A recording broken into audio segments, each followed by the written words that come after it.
स्नेनिल्स art of teaching या चॅनलवरती आपल्या सर्वांचं स्वागत आहे. विद्यार्थी मित्रांनो, शिक्षक भरती म्हणजे टेट परीक्षा झालेली आहे आणि रिझल्टसुद्धा पेंडिंग आहे.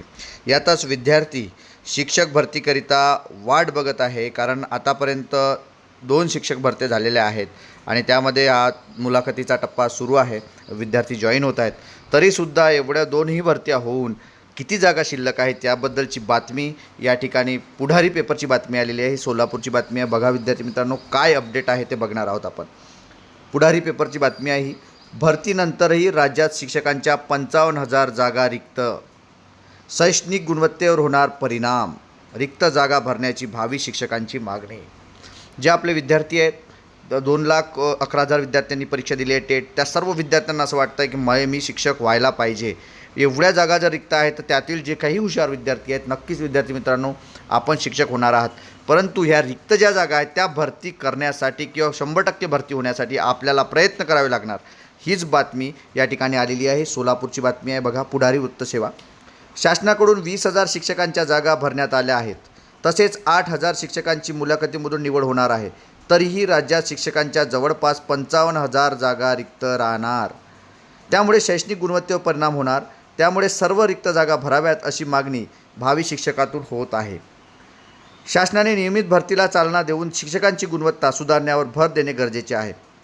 शिक्षकांची नियमित भरती प्रक्रिया पारदर्शकपणे पूर्ण करणे, शिक्षकांना आवश्यक सेवा, सुरक्षा आणि योग्य वेतन देणे, तसेच शाळांमध्ये मूलभूत सुविधा उपलब्ध करून दिल्यास शाळेतील गुणवत्ता सुधारणार.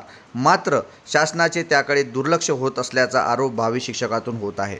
दरम्यान महाराष्ट्रातील शिक्षण विभागाने शिक्षक भरती प्रक्रियेत सातत्याने विलंब होत असल्याने कंत्राटी शिक्षकांची नियुक्ती केली आहे.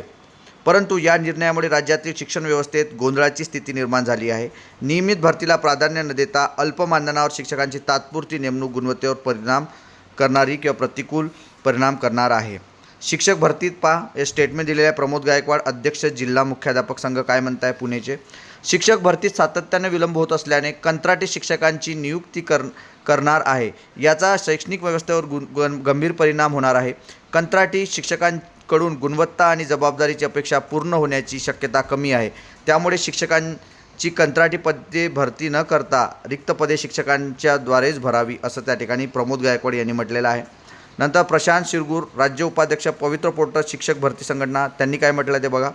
राज्यात टप्प्याटप्प्याने भरती सुरू असताना कंत्राटी शिक्षक भरती सुरू केली आहे. ही भरती रद्द करावी. कमी पटसंख्या शाळेत कंत्राटी पद्धतीने भरती झाल्यास त्या उमेदवारांची शैक्षणिक पात्रता TET, CTET, CET असे आवश्यक आहे. मानधनसुद्धा योग्य असावे. कंत्राटी शिक्षकाचे दरमहा अध्यापन पद्धतीच्या मूल्यांकन व शिक्षण विभागातील अधिकारी तज्ज्ञ व्यक्तीकडून व्हावे, जेणेकरून ग्रामीण भागातील विद्यार्थ्यांना आधुनिक व चांगले ज्ञान मिळू शकेल. नंतर संतोष मगर, अध्यक्ष D.Ed. B.Ed. Student association Maharashtra राज्य, यांचं मत काय बघा. शासनाने राज्यात सुमारे 20,000 शिक्षकांची भरती केली आहे. 8,000 शिक्षक मुलाखतीमधून भरती होणार आहेत. तरीही राज्यात 55,000पेक्षा जास्त जागा रिक्त राहणार आहेत. त्या रिक्त जागांची भरती प्रक्रिया तातडीने राबवावी. त्यामुळे सुशिक्षित बेरोजगार शिक्षकांना नोकरी मिळेल.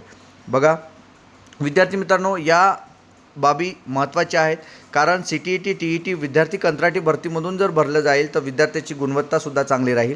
महत्त्वाचा मुद्दा असा आहे की शासन जाणीवपूर्वक ह्या ज्या भरती आहेत ह्या लेट करत असते. दरवर्षी जर भरती जर केली तर नक्कीच विद्यार्थ्यांनासुद्धा रोजगार मिळेल. D.Ed. B.Ed. झालेले विद्यार्थी पडून राहणार नाहीत. गुणवत्ता पण मिळेल आणि विद्यार्थ्यांचा जो रोष आहे किंवा ह्या ज्या 55,000 जागा ज्या रिक्त आहेत या सरकारच्या नाकर्तेपणामुळे या राहिलेल्या आहेत. कारण दरवर्षी ही भरती केली जात नाही. जशी MPSCची भरती दरवर्षी केली जात असते, MPSCतून परीक्षा दरवर्षी घेतल्या जातात, तशाच TET, टेट दरवर्षी आपण जर घेतली त्या माध्यमातून विद्यार्थीसुद्धा त्या ठिकाणी D.Ed. B.Ed. झालेले विद्यार्थी, अर्हताधारक, पात्रताधारक विद्यार्थी या ठिकाणी चांगले शिक्षक म्हणून येतील आणि खरंच गुणवत्तेवर परिणाम होणार नाही.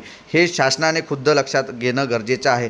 तरच आपल्या विद्यार्थ्यांचा या ठिकाणी गुणवत्ता चांगली राहील. आणि जे फरकसारखे किंवा असरसारखे जेव्हा रिपोर्ट येतात याच्या मागची कारण हीच आहेत की जे कंत्राटी भरतीवर भरलेली जी काही शिक्षक आहेत ती CET, TET पास नसतात आणि त्यांना गुणवत्तेवर नक्कीच त्यांच्या माध्यमातून परिणाम होत असते. आणि असरचा रिपोर्ट किंवा फरकचा रिपोर्ट जे काही येतो ते याचमुळे येत असतं. विद्यार्थी मित्रांनो, आपल्याला याबद्दल नेमकं काय वाटते हे नक्की कमेंट बॉक्समध्ये कळवा. आपलं मतसुद्धा कळवा आणि अशाच अपडेट करता माझ्या चॅनलला मात्र सबस्क्राईब करा. धन्यवाद.